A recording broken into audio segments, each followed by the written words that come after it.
Yun, magandang araw po sa inyo lahat, Luzon, Visayas, Mindanao, pati na rin po sa mga kababayan nating OFW dyan. Welcome po sa panibagong reaction video dito sa Makapili TV. So ito, ang pag-uusapan po natin, itong si Pastor Apollo Kibuloy.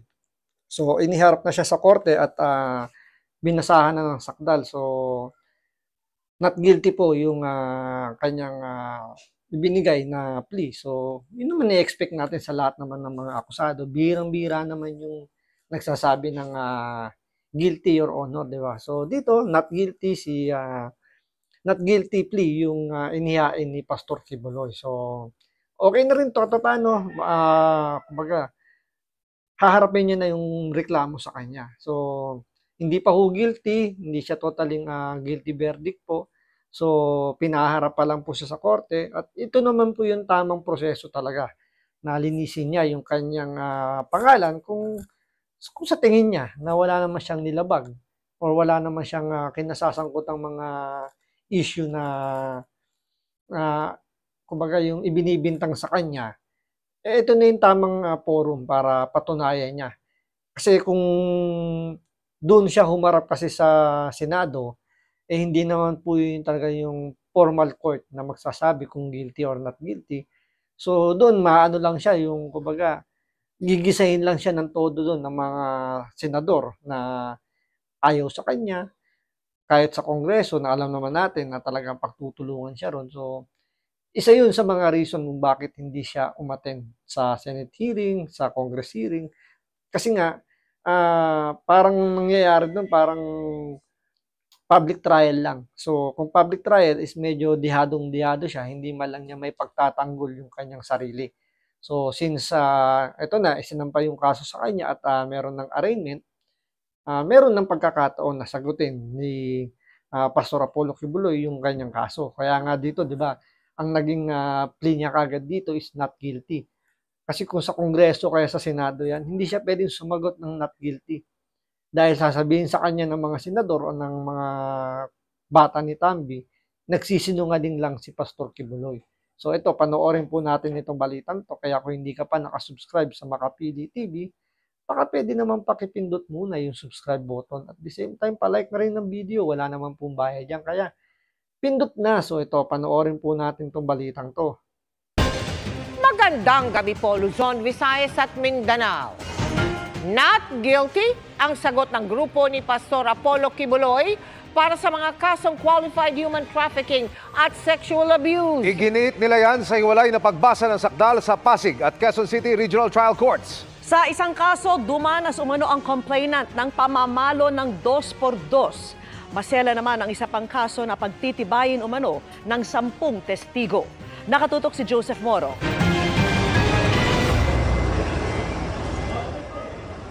Bantay sarado habang balot ang mukha ni Pastor Apollo Kibuloy nang dumating siya sa Pasig City Regional Trial Court Branch 159. Kasama niya ang... Dito marami pa nga nagki-question dito na bakit daw balot na balot si Pastor Kibuloy. Bakit pag yung ordinaryong mamamayan lang yung iharap sa ganyang klaseng kaso, yung iba hindi na tinatakpan yung mukha. Well, sa tingin ko kasi depende yan sa abogado eh. Diba? Depende yan sa abogado na i-advise. So, alam naman natin, syempre, kapag may pera ka, meron kang magaling na abogado, kumbaga lahat ng karapatan mo pwede mo i-exercise. So, yung iba nga, harap-harapan na nakita na, di ba, nakakapag-deny pa. So, lalo na kung may pera, di ba? So, harap-harapan na nakakapag-deny pa. So, yung mga may hirap nating kababayan, so, parang walang chance na i-deny or i-exercise yung mga karapatan niya kasi nga hindi nakakakuha or wala talaga silang abogado minsan. So, hindi natin alam kung may presence ng PAW doon dahil nga mahirap, hindi nakakakuha ng abogado. So, kasi di ba kung papansin ninyo na kapag may mga ganyang ginagawa yung gobyerno na sabi natin medyo malaking issue yung kinakaharap, mostly wala namang kasamang abogado yung akusado. Akusado pa lang yun na hindi pa yung guilty. So, hindi talaga naibibigay yung tamang, o hindi niya na-exercise yung tama, yung kanyang karapatan. Unlike dito kay Kibuloy, na may pera to, may mga abogado tong magagaling. So, nagagamit nila yung lahat ng pwedeng karapatan na pwedeng ibigay kay Kibuloy. So, nakukuha nila tulad niyan. Pwede silang balot na balot kasi sinasabi nila hindi raw si Kibuloy yan. Baka daw, alam niyo yun, parang double, kumbaga sa pelikula, diba? Parang may ka-double lang. Pero siyempre, kumpirmado naman yan, si Kibuloy yan. So, yun nga, yun na inireklamo ng iba na bakit daw balot na balot. So, yun nga, yun yung sagot natin dito dahil na-exercise niya yung kanilang karapatan kasi may pera at may mga magagaling na abogado. 4, nakapwa-akusado sa kasong qualified human trafficking. Tatag lang. Ayon sa PNP, request na kay Buloy na magtaklob ng muka. Inalis na po yung kanilang cover and even po yung handcuff po nila. Bawal ang media sa loob ng courtroom. Nakaharap ni Kibuloy at ng iba pang akusado ang complainant na tinatago sa pangalang Amanda. Not guilty ang sagot ng grupo ni Kibuloy. Basta not guilty yung kanyang plea, okay? Walang kasalanan eh. Walang kasalanan. Siyempre, yun lang.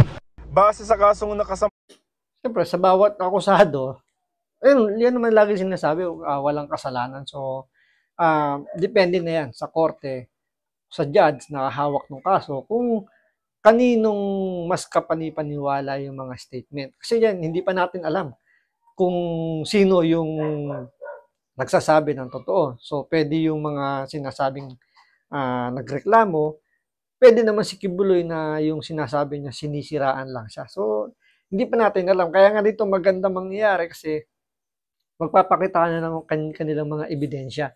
Unlike sa Senado at sa Kongreso, walang ganung mangyayari.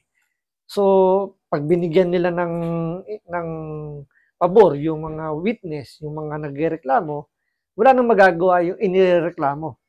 So, puro salag na lang ang gagawin niya. At ang salag niya rito, oo, hindi lang isasagot. Hindi siya pwedeng mag-object, hindi pwedeng sumagot yung abogado niya, hindi pwedeng, alam yun, ang daming pwedeng hindi. So, hindi niya na-exercise yung kanyang karapatang ipagtanggol yung sarili. Unlike kung nandito sa korte, nagagamit niya yung mga abogado niya na pwedeng questionin yung mga sinasabi nung mga nagreklamo or yung mga witness. Kasi sa Congress at Senate hearing, ang nagkwento yung nagreklamo at yung mga witness nung nagreklamo, durog kagad yung inirereklamo kasi hindi na siya hindi niya na may depend yung sagot niya, yung mga hindi nila ma-question yung mga sinasagot ng mga nagrereklamo. Tulad yan, yung paratang kasi hindi pa natin sigurado yung paratang ng nagrereklamo. So, hindi natin alam kung totoo talaga yun. Siyempre, kailangan nila mag-present ng ebidensya. Doon, kwento lang ang sinabi nila. Wala namang binigay na any proof. So, paano natin didesisyonan yun? Sa Senate at sa Congress, dahil nga ayaw nila kay Kibuloy dahil malapit kay Pangulong Duterte, so, hindi nila binibigyan ng pagkakataon na matanong yung mga nagreklamo kung totoo ba yung mga inireklamo nila. So dito, ito na yung tamang forum. Ito yung hinihintay nila na dito magtatagisan talaga ng ebidensya ng mga abogado. So dito lalabas kung sino talaga yung mas kapanipaniwala sa dalawa. Sa Pasig Court sa pagitan ng taong 2011 hanggang May 2016 sa Pasig City at Davao City ay nagsabuatan sina Kibuloy at iba pang mga akusado para i-recruit ang noy menor de edad na biktima para maging miyembro ng KOJC. At na maging miyembro na ay inutusan na mamalimos, magsulisit at magbenta ng mga tinapay at biskwit at mag-remit ng pinagbentahan sa KOJC. Nakaranas daw ng physical at mental abuse ang biktima kasama ang pagpalo ng 2x2 at bantang tatanggalan siya ng scholarship dahil sumusuway umano siya sa divine will. Halos 2 oras na nagtagal ang pagsasakdal kina Kibuloy pagkatapos ay ibinalik sila sa Camp Crame. October pa next hearing. Basta not guilty yung kanyang plea. Pasado 1:00 ng hapon naman, humarap sina Kibuloy sa Quezon City Regional Trial Court Branch 106 pero online na lamang para sa arraignment at pre-trial sa kasong isinampa sa kanila sa Davao Court pero ipinalipat dito sa Metro Manila. Dito sa Quezon City Regional Trial Court Branch 106 na harap sa kasong child abuse at sexual abuse si Pastor Apollo Quiboloy dahil umano sa persang pakipagtalik niya sa biktima na menor de edad pa noon na nirecruit din ng grupo. Ito, mabigat yung kaso na yun, yung sa minor na yun. Kung panahon ni Pangulong Duterte na may bitay yan, bitay itong si Quiboloy. Pero siyempre, dahil nga bloodless, medyo mababa yung magiging, hindi naman mababa. I mean, siyempre, di ba, heinous crime yung kung tutusin. Pero dahil nga sa wala tayong bitay, makakaligtas si Quiboloy kung sakasakali na maging guilty ito. Dahil wala naman tayong bitay na. So, lusot si Quiboloy. Ang pinakamabigat lang dito, yung reclusion perpetua siguro. Pero although ano pa rin naman yun, buhay pa rin naman siya noon. So, pwede pa siya magtayo ng panibagong KOJC sa loob ng kulungan. Baka nga mas ma-enjoy pa ni Quiboloy yung mangyayari kung sakasakaling maging guilty. So, nakakapagpatayo pa siya ng panibagong KOJC sa loob mismo ng munti. Dahil nasa family court ang kaso, bawal din ang media sa loob. Dumalo din ang biktima at mga abogado niya pero online na lamang ang naging pagsasakdal kina Quiboloy. Not guilty plea din ang inihain ni Quiboloy. Sa Oktubre magsisimula ang mga pre-trial o paglalatag ng mga testigo at ebidensya ng parehong kampo. Ayon sa mapagkakatiwalaang source ng GMA Integrated News, nasa 10 mga testigo ang ihaharap ng kampo ng biktima laban kay Quiboloy. Pastor Apollo C. Quiboloy and the other accused pleaded not guilty. Thank you. Presenting counter witnesses? Ilan Of course. I cannot give you details. Para sa GMA Integrated News, Joseph Morong, nakatutok 24 oras. Matapos ibasura ng korte ang hiling na AFP custody, hospital arrest naman ang hiniling ng kampo ni Pastor Apollo Quiboloy. At sana raw sa lungsod ng Davao. Ang sagot ng PNP sa Isipin nyo, no, talagang ang justice system sa Pilipinas hindi talaga fair. So, kapag may pera ka, pwede kang mag-request. Tulad nitong ginawa ni Quiboloy na nire-request na gusto niya sa AFP custody siya ikulong dahil nga wala siyang tiwala sa AFP, sa PNP I mean. So, meron siyang karapatan meron siyang karapatan na mag-request na kung saan siya pwedeng gusto niya makulong. Pero kung titingnan nyo, ang ordinaryong Pilipino kapag naakusahan, baka binatukan pa ng pulis yan kapag nag-request siya sa iba siya ikukulong. Diba? Makikita nyo yung pagkakaiba ng may pera sa wala. So, pag may pera ka, pwede kang mag-request ng kung anong gusto mong i-request at baka pagbigyan ng korte. So, kumbaga, may laya ka na makarating yung request mo sa korte. Pero pag mahirap ka, baka sa level pa lang ng pulis, ng barangay, baka binatukan ka na kagad kapag mag-request ka na ayoko makulong dyan, gusto ko doon ako sa AFP Custodial Center o sa NBI. Baka doon tinadyakan ka pa ng pulis na may karapatang baka mayroon ka pang lakas ng loob na mamili kung saan kayo kukulong, gagawa-gawa ka ng kalokohan. So baka ganun pa sabihin sa'yo. So wala lang, pinapakita lang natin dito na mas na-exercise ng mga may pera yung justice system natin kesa dun sa mga walang pera. tutok ni June Veneracion. Naawa lang ako ni Pastor kasi walang social media, walang TV, kahit music man lang na religious songs. Bawal. So, di ba? Naawa sila kay Quiboloy dahil wala raw social media, walang TV, walang radyo, ni wala man lang daw worship song.